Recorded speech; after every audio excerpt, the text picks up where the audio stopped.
Y a-t-il des contre-indications à pratiquer la sophrologie? Dans l'absolu, j'ai envie de vous dire non. Tout au moins, les contre-indications qui existent sont d'ordre psychiatrique.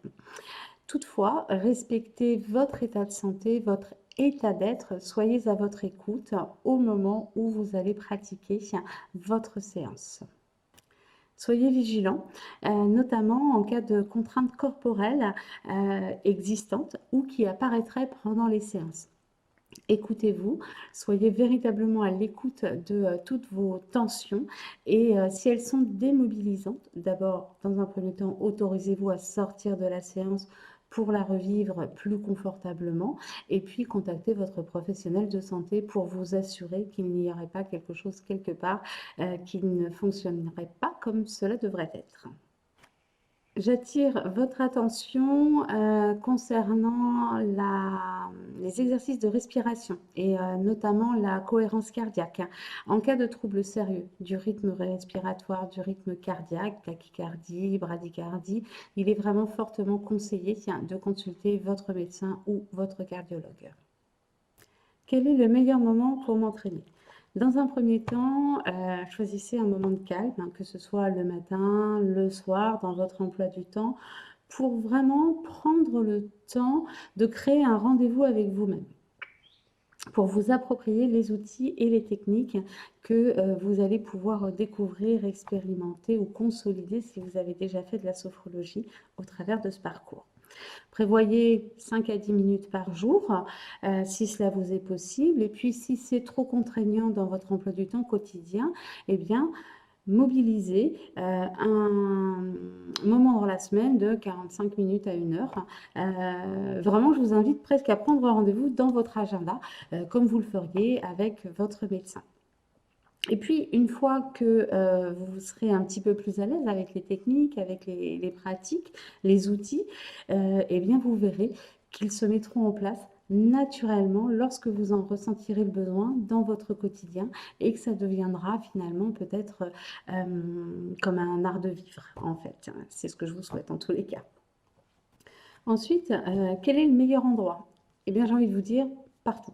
C'est chez vous, dans la voiture, dans les transports en commun, au boulot, dans la cuisine, la télé, avec un bon livre, dans la nature, en fait, peu importe, parce que ce qui est important, c'est d'être conscient de ce que l'on fait au moment où on le fait pour éprouver la vie qui est en train de se vivre à l'intérieur de nous et que toute notre attention soit portée sur l'exercice que l'on est en train de faire ou que toute notre attention soit portée sur le moment présent et ce que l'on est en train de vivre. Donc vraiment, à votre imagination, j'ai envie de vous dire. Comment je m'entraîne? Eh bien, j'ai envie de vous dire avec la même énergie que vous mettriez dans un projet qui vous tient particulièrement à cœur, avec la même énergie que vous mettez à prendre soin d'une personne qui vous est chère, parce que lorsque vous avez décidé de suivre un accompagnement sophrologique, eh bien, vous avez décidé de prendre soin de vous. Et il n'y a pas de personne plus importante que vous pour vous-même. Donc, prenez soin de vous et entraînez-vous avec tout votre cœur, en toute conscience. Comment savoir si j'ai réussi les séances? Déjà, dans un premier temps, il ne s'agit pas de se mettre la pression, c'est absolument contre-productif. Il est nécessaire d'avancer à son rythme, car c'est ce dont nous avons besoin. Donc, prenez tout le temps nécessaire pour répéter, vous entraîner encore et toujours jusqu'à ce que vous sentiez que vous avez véritablement intégré les outils que vous découvrirez dans ce module, dans ce parcours. En revanche, soyons sérieux, ça demande un réel investissement de votre part.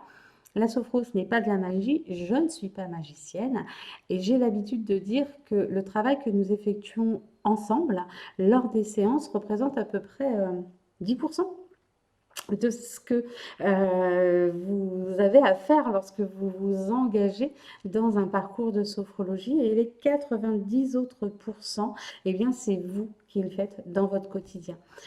Plus vous pratiquerez, plus vous expérimenterez, plus vous ressentirez les bienfaits de la sophrologie et plus vous serez autonome. Donc finalement, c'est assez simple quand on y pense.